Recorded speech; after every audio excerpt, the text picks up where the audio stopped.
ഉത്തർപ്രദേശിലെ മുഖ്യമന്ത്രിയാണ് യോഗി ആദിത്യനാഥ്. യോഗിക്ക് വലിയ തിരിച്ചടികൾ നേരിട്ടുകൊണ്ടിരിക്കുകയാണ് എന്നുള്ളത് ഞാൻ നേരത്തെ ഒരു വീഡിയോയിൽ പറഞ്ഞിട്ടുണ്ട്. അത് കാണാത്തവരുണ്ടെങ്കിൽ ഞാനിതിലെ ഐ ബട്ടണിൽ കൊടുത്തേക്കാം, നിങ്ങൾക്ക് കാണാം. അതിൽ വളരെ വിശദമായി ഈ തിരിച്ചടി നേരിട്ടത് ഇപ്പോഴല്ല എന്നും കഴിഞ്ഞ നിയമസഭാ തെരഞ്ഞെടുപ്പിൽ പോലും അവിടെ സമാജ്വാദി പാർട്ടിക്ക് ഏതാണ്ട് 100% മുന്നേറ്റം ഉണ്ടാകുകയും 57 സീറ്റുകൾ ഈ പറയുന്ന യോഗി ആദിത്യനാഥിൻ്റെ നേതൃത്വത്തിലുള്ള BJPക്ക് 2022 കുറയുകയുമാണ് ചെയ്തിട്ടുള്ളത് എന്നൊക്കെ ഞാൻ വിശദമായി പറഞ്ഞിട്ടുണ്ട്. ഇപ്പോൾ ഏറ്റവും ഒടുവിൽ അവിടെ ഈ അടി മൂർച്ഛിക്കുന്നതിൻ്റെ ലക്ഷണങ്ങളാണ് കാണുന്നത്. അത് യോഗി ആദിത്യനാഥിന് ആയുസ് എന്ന് പറയുന്നത് ഒരുപക്ഷെ ഇനി വരാനിരിക്കുന്ന 10 നിയമസഭകളിലേക്കുള്ള തെരഞ്ഞെടുപ്പുണ്ട്. ആ തെരഞ്ഞെടുപ്പ് കൂടി കഴിഞ്ഞാൽ, അതിൽ കഴിഞ്ഞ തവണ 5 സമാജ്വാദി പാർട്ടി നേടിയതാണ്. അപ്പോൾ അത്തരത്തിൽ ആ സമാജ്വാദി പാർട്ടി നേടിയ സ്ഥലത്തേക്ക് തന്നെയാണ് തെരഞ്ഞെടുപ്പ് വരുന്നത്. പക്ഷെ അതിൽ കാര്യമായിട്ടുള്ളൊരു പ്രകടനം BJPക്ക് കാഴ്ചവെക്കാൻ കഴിഞ്ഞില്ലെങ്കിൽ യോഗി ആദിത്യനാഥ് മാറിയാൽ നമ്മൾ അത്ഭുതപ്പെടേണ്ടതില്ല, മാറാനാണ് സാധ്യത. അത്തരത്തിൽ ഞങ്ങൾ ഈ ഉപതെരഞ്ഞെടുപ്പിന് ശേഷം അതിൻ്റെ പെർഫോമൻസ് കൂടി വിലയിരുത്തി മാറ്റുന്നതിനെക്കുറിച്ച് ആലോചിക്കാമെന്ന് കേന്ദ്ര നേതൃത്വം, BJPയുടെ കേന്ദ്ര നേതൃത്വം, ഈ പറയുന്ന പോലെ KP മൗര്യ എന്നറിയപ്പെടുന്ന കേശവ് പ്രസാദ് മൗര്യ, അവിടുത്തെ ഉപമുഖ്യമന്ത്രിയാണ്, അദ്ദേഹത്തിനും ബ്രജേഷ് പാഠക്കിനുമൊക്കെ ഉറപ്പ് നൽകിയിരിക്കുന്നു എന്നാണ് നമുക്കറിയാൻ കഴിയുന്നൊരു വിവരം. ഇതിൻ്റെ ഏറ്റവും പ്രധാനപ്പെട്ട കാര്യം, ഈ കഴിഞ്ഞ ഞായറാഴ്ചകളിൽ കേന്ദ്ര നേതൃത്വം ഈ പറയുന്ന എല്ലാ നേതാക്കന്മാരുമായി യോഗി ആദിത്യനാഥുമായൊക്കെ ചർച്ച നടത്തിയിരുന്നു. ആ ചർച്ചയിൽ നിന്നാണ് ഇത്തരത്തിലുള്ളൊരു തീരുമാനത്തിലേക്ക് എത്തിയിട്ടുള്ളത്. അതുകൊണ്ട് ഇതിനെ മറികടക്കാൻ വേണ്ടിയിട്ട് യോഗി ആദിത്യനാഥ് പെടാപ്പാട് വിടുന്ന കാഴ്ചയാണ്. നമുക്ക് അതിൻ്റെ ഡീറ്റെയിൽസിലേക്ക് വരാം. ഇപ്പോൾ കഴിഞ്ഞ ദിവസം തന്നെ ഈ KP മൗര്യ, കേശവ് പ്രസാദ് മൗര്യ പറഞ്ഞേക്കുന്ന ഒരു കാര്യം എന്ന് പറയുന്നത്, തെരഞ്ഞെടുപ്പ് ജയിക്കുന്നത് സർക്കാരുകളുടെ മികവ് കൊണ്ടല്ല എന്നാണ്, മത്സരിക്കുന്നത് സ്വന്തം പാർട്ടിയാണ്, അതാണ് സ്വന്തം പാർട്ടിയാണ് മത്സരിക്കുന്നത്, ജയിക്കുന്നതും പാർട്ടിയാണ് എന്നാണ് പറഞ്ഞേക്കുന്നത്. എന്ന് പറഞ്ഞാൽ ഇത് വളരെ കൃത്യമായി യോഗി ആദിത്യനാഥിനെതിരെയുള്ള ഒളിയമ്പാണ്. പിന്നീട് അദ്ദേഹം പറഞ്ഞേക്കുന്ന ഒരു കാര്യം, 2014 കേന്ദ്രത്തിലും 2017 UPയിലും BJP ജയിച്ചത് അതിന് മുമ്പ് അവിടെ സർക്കാരുകൾ ഉള്ളതുകൊണ്ടല്ല. നമുക്കറിയാമല്ലോ, അതിനു മുമ്പ് മറ്റ് സർക്കാരുകളാണ് ഭരിച്ചുകൊണ്ടിരുന്നത്. പക്ഷേ ഈ 2 സ്ഥലത്തും സർക്കാരൊന്നും ഇല്ലാത്തപ്പോൾ തന്നെ പാർട്ടി മത്സരിച്ചിട്ടാണ് ഞങ്ങൾ അധികാരത്തിലെത്തിയത് എന്നുമാണ് പറഞ്ഞേക്കുന്നത്. ഇത് കൂടാതെ അവിടെ ബ്രജേഷ് പാഠക്കിൻ്റെ നേതൃത്വത്തിലും വലിയ രീതിയിൽ ഉള്ളിൽ നിന്ന് അവിടുത്തെ MLAമാരെയും MLCമാരെയും കൂടെ നിർത്താനുള്ളൊരു ശ്രമം നടക്കുന്നു. അദ്ദേഹം ഉപമുഖ്യമന്ത്രിയാണ്, അദ്ദേഹം ഒരു ബ്രാഹ്മണനായിട്ടുള്ള ഒരാളാണ്. അതേസമയം നമ്മുടെ കേശവ് പ്രസാദ് മൗര്യ എന്ന് പറയുന്നത് OBC ആണ്. OBCക്കാർക്കാണ് അവിടെ വോട്ടിൻ്റെ പെർസെൻറ്റേജ് നോക്കിയാൽ ഏറ്റവും കൂടുതലുള്ളത്. പക്ഷേ രാഷ്ട്രീയത്തിൽ ഏറ്റവും തന്ത്രപരമായൊരു മേൽക്കൈ നേടിയിട്ടുള്ളത് ബ്രാഹ്മിൻസ് കൂടിയാണ്. അവരെയും BJPക്ക് പിണക്കാൻ പറ്റില്ല.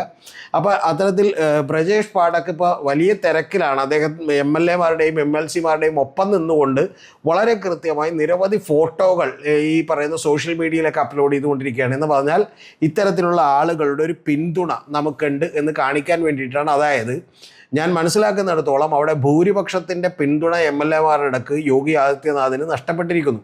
ഇതിപ്പോൾ സംഭവിച്ചതല്ല. കാരണം അവിടെ സർക്കാർ ജോലികൾക്ക്, അതായത് ഗവൺമെൻറ്റിലെ സർക്കാർ അധ്യാപകർക്ക് ഒരു ഡിജിറ്റൽ ഹാജർ നടപ്പാക്കുന്നതുമായി ബന്ധപ്പെട്ട് തന്നെ അവരുടെ ഭാഗത്ത് നിന്ന് വലിയ തോതിലുള്ള എതിർപ്പുണ്ടായിരുന്നു. അപ്പോൾ അങ്ങനെ എതിർപ്പുണ്ടായപ്പോൾ തന്നെ ചില MLAമാരെങ്കിലും ഈ യോഗി ആദിത്യനാഥിന് തുറന്ന കത്തുകൾ എഴുതിയിരുന്നു. അത് മാത്രമല്ല, MLAമാരൊക്കെ അവിടെ വലിയ തോതിൽ വിമർശനം ഉന്നയിക്കുന്നൊരു കാര്യം, ഈ ഉദ്യോഗസ്ഥരൊന്നും, അതായത് കളക്ടർമാരടക്കമുള്ള ആളുകളൊന്നും തന്നെ MLAമാർ പറയുന്നതോ MPമാർ പറയുന്നതോ ഒന്നും കേൾക്കുന്നില്ല എന്നും പകരം ആകെ അവിടെ കേൾക്കുന്നത് യോഗി ആദിത്യനാഥിനെ മാത്രമാണെന്നും അദ്ദേഹത്തെ ആണെങ്കിൽ ഞങ്ങൾക്ക് പോയിട്ട് മന്ത്രിമാർക്ക് പോലും നേരിട്ട് കാണാൻ കഴിയുന്നില്ല എന്നുമുള്ള പരാതിയാണ് അവിടെ ഉയർന്നിരിക്കുന്നത്. അതുകൊണ്ട് തന്നെ ഇത് യോഗിയുടെ നില അല്പം പരുങ്ങലിലാകുകയാണ് ചെയ്തിട്ടുള്ളത്. അപ്പോൾ യോഗി ഇതിനെ മറികടക്കാൻ വേണ്ടി ചെയ്തുകൊണ്ടിരിക്കുന്ന കാര്യങ്ങൾ എന്ന് പറഞ്ഞാൽ, യോഗി ഒരു തീവ്ര ഹിന്ദുത്വ കാർഡ് എടുത്തുകൊണ്ട് RSSനെയും അതുപോലെയുള്ള ആളുകളെയും കൂടെ നിർത്താനാണ്. RSS അല്ലെങ്കിൽ തന്നെ യോഗിയുടെ ഒപ്പമാണ്. അപ്പോൾ അവരെ കൂടെ നിർത്താനുള്ള ഒരു ശ്രമമാണ് നടത്തുന്നത്. അതിൻ്റെ ഭാഗമായിട്ടാണ് നമുക്കറിയാം, ഇപ്പോൾ കൻവാർ യാത്ര എന്ന് പറയുന്ന യാത്ര, കാവടി യാത്ര നടത്തിയിരുന്നു. നിങ്ങൾക്കറിയാം, അതിനെക്കുറിച്ച് ഞാൻ നേരത്തെ വീഡിയോ ചെയ്താണ്. അപ്പോൾ ആ യാത്രയുമായി ബന്ധപ്പെട്ട് ഓരോ കടക്ക് മുൻപിലും ഈ പറയുന്ന കടയുടമയുടെയും അവിടെ ജോലി ചെയ്യുന്ന ആളുകളുടെയും പേരെഴുതി വെക്കണം എന്ന് പറഞ്ഞിട്ടുണ്ടെങ്കിൽ, അത് മറ്റു മതവിഭാഗങ്ങളിലുള്ള ആളുകളാണെങ്കിൽ കൃത്യമായി അറിയാൻ വേണ്ടി തന്നെയാണ് അങ്ങനെ പേരെഴുതി വെക്കണം എന്ന് പറഞ്ഞുകൊണ്ട് ഒരു ഉത്തരവ് പുറപ്പെടുവിച്ചു. പക്ഷേ ആ ഉത്തരവിൽ തെറ്റൊന്നും പറയാൻ പറ്റില്ല, കാരണം അത് ഷോപ്സ് ആൻഡ് എസ്റ്റാബ്ലിഷ്മെൻറ്റ് ആക്റ്റിലുള്ളതാണ്. പക്ഷേ അത് കോടതി ഇപ്പോൾ അങ്ങനെ എഴുതി വെക്കേണ്ടതില്ല എന്ന് പറഞ്ഞ് ഉത്തരവിട്ടപ്പോൾ പോലും അതിനെ കോടതിയിൽ പ്രോപ്പർലി യോഗി ആദിത്യനാഥൊന്നും ഡിഫെൻഡ് ചെയ്തിട്ടില്ല. അപ്പോൾ അത്തരത്തിൽ ഇദ്ദേഹം ഒരു പ്രതീതി സൃഷ്ടിക്കാൻ ശ്രമിക്കുകയാണ് ചെയ്യുന്നത്, ഞാനൊരു തീവ്ര ഹിന്ദുത്വത്തിൻ്റെ ആളാണെന്ന്. ഇതിൽ അദ്ദേഹം രണ്ടാമതായി ചെയ്തിട്ടുള്ള ഏറ്റവും പ്രധാനപ്പെട്ട കാര്യം എന്ന് പറയുന്നത്, ഇപ്പോൾ അദ്ദേഹം ഉത്തർപ്രദേശ് നിയമസഭയിലേക്ക് ഒരു ബില്ല് കൊണ്ടുവന്നിട്ടുണ്ട്. ആ ബില്ല് കൊണ്ടുവന്നത് മതം മാറ്റത്തെക്കുറിച്ചുള്ള ബില്ലാണ്. അപ്പോൾ ആ മതം മാറ്റത്തിന് നേരത്തെ അവിടെ 10 കൊല്ലമായിരുന്നു ശിക്ഷ എന്നുണ്ടെങ്കിൽ ഇപ്പോൾ ആ മതം മാറ്റത്തിനുള്ള ശിക്ഷ ജീവപര്യന്തമായി വർദ്ധിപ്പിക്കുകയാണ് ചെയ്തേക്കുന്നത്. അതായത് 14 കൊല്ലം മുതൽ 20 കൊല്ലം വരെയുള്ള ശിക്ഷയാണ് വർദ്ധിപ്പിച്ചേക്കുന്നത്. അതായത് ഇപ്പോൾ മാനസികാസ്വാസ്ഥ്യമുള്ള ആളുകളെയോ അല്ലെങ്കിൽ അത്തരത്തിൽ ദുർബലരായിട്ടുള്ള ആളുകളെയോ ഒക്കെ മതം മാറ്റിയാൽ 20 കൊല്ലം വരെ ശിക്ഷിക്കാം. നിങ്ങൾക്ക് കൂട്ടമതം മാറ്റം ഉണ്ടായിട്ടുണ്ടെങ്കിൽ അതിന് 14 കൊല്ലം വരെ ശിക്ഷിക്കാം എന്ന നിലത്തിലുള്ള പുതിയ നിയമം അദ്ദേഹം കൊണ്ടുവന്നേക്കാണ്. എന്ന് പറഞ്ഞിട്ടുണ്ടെങ്കിൽ കുറച്ചുകൂടി ഒരു തീവ്ര ഹിന്ദുത്വ നിലപാടുകളിലേക്ക് ഉത്തർപ്രദേശ് കടക്കുന്നു. നേരത്തെ അത് 10 കൊല്ലമാണ് മാക്സിമം ശിക്ഷ ഉണ്ടായിരുന്നത്. പക്ഷേ മതം മാറ്റം നടക്കണമെങ്കിൽ ഇപ്പോൾ അത് 20 കൊല്ലത്തെ വരെയുള്ള ശിക്ഷയായി, അതായത് ഏറ്റവും ജീവപര്യന്തം മുതൽ 20 കൊല്ലത്തെ ശിക്ഷയും പിന്നെ 1 ലക്ഷം രൂപ മുതൽ 5 ലക്ഷം രൂപ വരെയുള്ള പിഴയും ചുമത്താനുള്ള നടപടിക്രമങ്ങളിലേക്കാണ് യോഗി ആദിത്യനാഥ് കടന്നുകൊണ്ടിരിക്കുന്നത്. കൂടാതെ ഇനി ആർക്കെങ്കിലും അവിടെ മതം മാറണം, സ്വമേധയാ മതം മാറണമെന്നൊക്കെ ആഗ്രഹമുണ്ടെങ്കിൽ അവർ 2 മാസം മുമ്പ് അത് അവിടെയുള്ള മുൻസിഫ് മജിസ്ട്രേറ്റിനെ അറിയിക്കണം എന്നാണ് പറഞ്ഞിട്ടുള്ളത്. അങ്ങനെ അറിയിച്ചുകൊണ്ട് 2 മാസത്തിന് ശേഷം അവർക്ക് മതം മാറാം. അങ്ങനെ മാറാത്തവർക്ക് പോലും, അതായത് അങ്ങനെ അറിയിക്കാതെ മതം മാറുന്നവർക്ക് പോലും ഏതാണ്ട് 3 മാസം മുതൽ 6 മാസം വരെയുള്ള ശിക്ഷ നടപ്പാക്കുന്നുണ്ട്.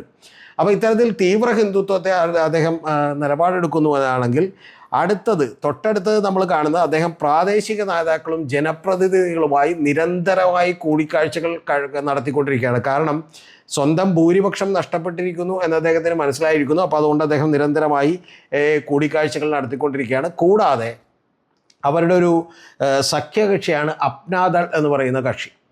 അപ്പോൾ അപ്നാദളിൻ്റെ അനുപ്രിയ പട്ടേൽ എന്ന് പറയുന്നത് ഇപ്പോൾ അവിടുത്തെ മിനിസ്റ്ററാണ്. 43 വയസ്സുള്ള ടീച്ചറും ഒരു സോഷ്യൽ വർക്കറും ഒക്കെ ആയിരുന്നു. അവർ MP ആണ്. അവരവിടെ നിന്ന് 2 സീറ്റിൽ അവർ ജയിച്ചിട്ടുള്ളൂ. അതിലൊരാളാണിത്. അനുപ്രിയ പട്ടേൽ എന്ന് പറയുന്നത് ഈ പറയുന്ന അപ്നാദൾ സ്ഥാപിച്ചിട്ടുള്ള ഡോക്ടർ സോൺലാലിൻ്റെ മകളാണ്. അപ്പോൾ അവർക്ക് കേന്ദ്രമന്ത്രിയാണ്. ആ കേന്ദ്രമന്ത്രിയായിട്ടുള്ള അവർ ചില എതിരഭിപ്രായങ്ങളൊക്കെ പറഞ്ഞിരുന്നു. അപ്പോൾ അവരെ കൂടി ഒന്ന് കണക്കിലെടുക്കാൻ വേണ്ടിയിട്ട് ഇവരുടെ അനിയത്തിയുണ്ട്, ഈ അനുപ്രിയ പട്ടേലിൻ്റെ അനിയത്തി.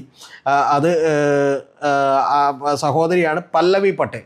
ഈ പല്ലവി പട്ടേൽ എന്ന് പറയുന്നത് കഴിഞ്ഞ തവണ സമാജ്വാദി പാർട്ടിയുടെ ടിക്കറ്റിൽ സിറത്ത് എന്ന് പറയുന്ന മണ്ഡലത്തിൽ നിന്നും ജയിച്ചിട്ടുള്ള ഒരാളാണ്. അപ്പോൾ ആ മണ്ഡലത്തിൽ നിന്ന് ജയിച്ചപ്പോൾ അവർ പരാജയപ്പെടുത്തിയത് കേശവ് പ്രസാദ് മൗര്യയാണ്. 7773 വോട്ടിന് പരാജയപ്പെടുത്തിയത്. അതായത് ഇപ്പോഴുള്ള ഈ പറയുന്ന യോഗിക്കെതിരെ പട നയിക്കുന്ന ഉപമുഖ്യമന്ത്രിയാണ് കേശവ് പ്രസാദ് മൗര്യ. അദ്ദേഹത്തെ പരാജയപ്പെടുത്തിയാണ്. അപ്പോൾ ഇവരൊക്കെ ആയിട്ട് ചെന്ന് ചർച്ചകളും മീറ്റിങ്ങുകളും ഒക്കെ നടത്തിക്കൊണ്ടിരിക്കുകയാണ് യോഗി ആദിത്യനാഥ്. അതേസമയം തന്നെ ഈ പറയുന്ന കേശവ് പ്രസാദ് മൗര്യയും അതുപോലെ ബ്രജേഷ് പാഠക്കുമൊക്കെ സ്വന്തം മണ്ഡലത്തിൽ, അതായത് ഈ പറയുന്ന സിറത്ത് അടക്കം അതുപോലെ തന്നെ ബ്രജേഷ് പാഠക്ക് ജയിച്ചിട്ടുള്ളത് ലക്നൌവിൻ്റെ അടുത്തുള്ളൊരു മണ്ഡലത്തിൽ നിന്നാണ്. ഇവരുടെ മണ്ഡലങ്ങളിലടക്കം നടത്തുന്ന യോഗി ആദിത്യനാഥ് പങ്കെടുക്കുന്ന അവലോകന മീറ്റിങ്ങുകളിൽ പോലും ഇവർ പങ്കെടുക്കുന്നില്ല. അപ്പോൾ അത്തരത്തിൽ അതിരൂക്ഷമായിട്ടുള്ള ഒരു ചേരിതിരിവ് UP BJPയിൽ ഉണ്ടായിരിക്കുന്നു. അപ്പോൾ ഇതിൻ്റെ ഭാഗമായി നമ്മൾ കാണേണ്ട മറ്റൊരു കാര്യം, ഇതേ സമയം മറ്റൊരു അപ്പുറത്തുള്ള പാർട്ടികളിൽ എന്താണ് സംഭവിക്കുന്നത്? അപ്പുറത്തുള്ള പാർട്ടികൾ അവരുടെ ഒരു രാഷ്ട്രീയം മുന്നോട്ട് വെച്ചുകൊണ്ട് വലിയ പ്രചരണം അഴിച്ചുവിടുകയാണ് ചെയ്യുന്നത്. അത് ഇപ്പോൾ ഉദാഹരണത്തിന് ഞാൻ പറഞ്ഞിട്ടുണ്ടെങ്കിൽ, ഇപ്പോൾ സമാജ്വാദി പാർട്ടിയുടെ നേതാവാണ് അഖിലേഷ് യാദവ്. നമുക്കറിയാം അഖിലേഷ് യാദവ് കേന്ദ്രമന്ത്രിയായിട്ടുള്ള അനുരാഗ് താക്കൂറുമായിട്ട് വലിയൊരു തർക്കത്തിലേർപ്പെട്ടു. ആ തർക്കത്തിൽ ഏർപ്പെട്ടത് മുഴുവൻ എന്ന് പറയുന്നത് അഗ്നിവീർ പദ്ധതിയുമായി ബന്ധപ്പെട്ടാണ്. അതായത് അഗ്നിവീർ പദ്ധതി വളരെ മോശമാണ് എന്ന് നിങ്ങൾക്ക് മനസ്സിലായി എന്നാണ് ഈ അഖിലേഷ് യാദവ് ലോക്സഭയിൽ പറഞ്ഞത്. അതുകൊണ്ട് തന്നെ നിങ്ങൾ ചില വലിയ ഇൻഡസ്ട്രിയലിസ്റ്റുകളെയൊക്കെ കൊണ്ട് ഇത് വളരെ നല്ല പ്ലാനാണെന്ന് പറഞ്ഞ് എക്സിൽ പോസ്റ്റ് ചെയ്യിക്കുകയാണ്, ട്വീറ്റുകൾ ചെയ്യിപ്പിക്കുകയാണ്. നേരത്തെ ട്വിറ്റർ ആയിരുന്നു, അപ്പോൾ എക്സിൽ പോസ്റ്റുകൾ ചെയ്യിപ്പിക്കുകയാണ്. ആ പോസ്റ്റുകളിൽ ഞങ്ങൾ അവർക്ക് ജോലി കൊടുക്കുമെന്നാണ് പറഞ്ഞേക്കുന്നത്. കൂടാതെ നിങ്ങളുടെ സ്റ്റേറ്റ് ഗവൺമെൻറ്റുകളെ നിർബന്ധിച്ച് ഈ അഗ്നിവീറുകൾക്ക് വേണ്ടിയിട്ട് കോട്ട സിസ്റ്റം ഏർപ്പെടുത്തുകയാണ്. നിങ്ങൾക്കിതിൽ വിശ്വാസമില്ലാത്തതുകൊണ്ട് അതുകൊണ്ടാണ് ഉത്തർപ്രദേശ് ഗവൺമെൻറ് അടക്കം 10% കോട്ട കൊടുത്തിട്ടുള്ളത് എന്ന് പറഞ്ഞു.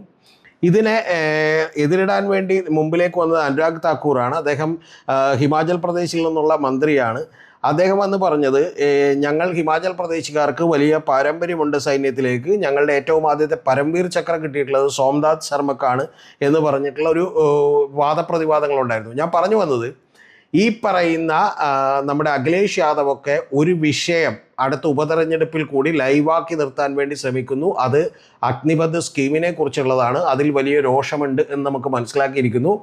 അതേസമയം കോൺഗ്രസ് എന്ന് പറയുന്ന പാർട്ടി, അവർക്ക് വളരെ കുറവ് പെർസെൻറ്റേജ് ഓഫ് വോട്ടുകളെ അവിടെ ഉള്ളൂ. പക്ഷേ ഇപ്പോൾ രാഹുൽ ഗാന്ധിയുടെയൊക്കെ നേതൃത്വത്തിൽ ഒരു ഉയർത്തെഴുന്നേൽപ്പ് അവിടെ ഉണ്ടായിട്ടുണ്ട്. കോൺഗ്രസ് എന്താണ് ചെയ്യുന്നത്? കോൺഗ്രസ് അതിൻ്റെ ബഡ്ജറ്റ് പ്രസംഗത്തിൽ പറഞ്ഞത് 73% OBCയും എക്സ്ട്രീംലി ബാക്ക്വേർഡ് ആയിട്ടുള്ള, അതായത് ഏറ്റവും താഴേക്കുള്ള ആളുകളുമെല്ലാം ജാതിപരമായി ഏറ്റവും താഴേക്കിടയിലുള്ള ആളുകൾക്ക് വേണ്ടിയും ഈ ഗവൺമെൻറ് ഒന്നും ചെയ്യുന്നില്ല എന്നും മിഡിൽ ക്ലാസ്സിനെ ട്രാപ്പിലാക്കിയിരിക്കുകയാണെന്നും, കൂടാതെ നിങ്ങളുടെ ഹൽവ സെറമണിയിൽ പോലും ഒരു ന്യൂനപക്ഷക്കാരനോ ഒരു ദളിതനോ ഇല്ല എന്നുമൊക്കെ ഉയർത്തി കാണിക്കുകയാണ് ചെയ്തേക്കുന്നത്. അപ്പോൾ സ്വാഭാവികമായിട്ടും ഈ അഗ്നിവീറും ഇത്തരത്തിലുള്ള ജാതിയുമായിട്ടുള്ള ഒരു വേർതിരിവുകളും അവിടെ നിൽക്കുന്ന അസമത്വങ്ങളും ഒക്കെ തന്നെയായിരിക്കും കോൺഗ്രസും അതുപോലെ തന്നെ അഖിലേഷ് യാദവും ഒക്കെ ഈ പറയുന്ന അടുത്ത തെരഞ്ഞെടുപ്പിൽ ഉയർത്താൻ പോകുന്നത്. ഒരു സ്ഥലത്ത് BJPയിൽ വലിയ വിള്ളൽ ഉണ്ടായിക്കൊണ്ടിരിക്കുമ്പോൾ തൊട്ടിപ്പുറത്ത് ഇന്ത്യ മുന്നണിയിൽ അഖിലേഷ് യാദവും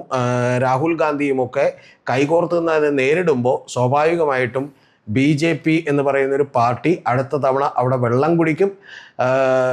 കേശവ് പ്രസാദ് മൗര്യയെക്കുറിച്ച് അഖിലേഷ് യാദവ് കളിയാക്കി പറഞ്ഞത്, ഇത് ഡൽഹിയിലുള്ള ഒരു വൈഫൈയുടെ പാസ്വേഡാണ് കേശവ് പ്രസാദ് മൗര്യ എന്നാണ്.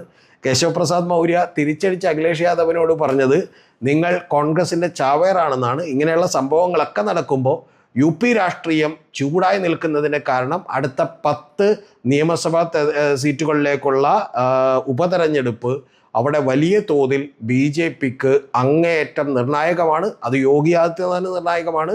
യോഗി ആദിത്യനാഥിന് ഈ തിരിച്ചടി കൂടി താങ്ങാനുള്ള കെൽപ്പുണ്ടാവില്ല. അങ്ങനെയെങ്കിൽ തീർച്ചയായും കേന്ദ്ര നേതൃത്വം യോഗിയെ മാറ്റാൻ തയ്യാറാകും. അതങ്ങനെ പിടിച്ചു നിൽക്കാനുള്ള അവസാന വഴിയിൽ കൂടിയാണ് യോഗി ആദിത്യനാഥ്. 100% ഹോണസ്റ്റായ വളരെ കൃത്യമായ വിവരങ്ങളുടെ അടിസ്ഥാനത്തിലാണ് ഞാൻ ഈ വീഡിയോ നിങ്ങളോട് ചെയ്തിട്ടുള്ളത്.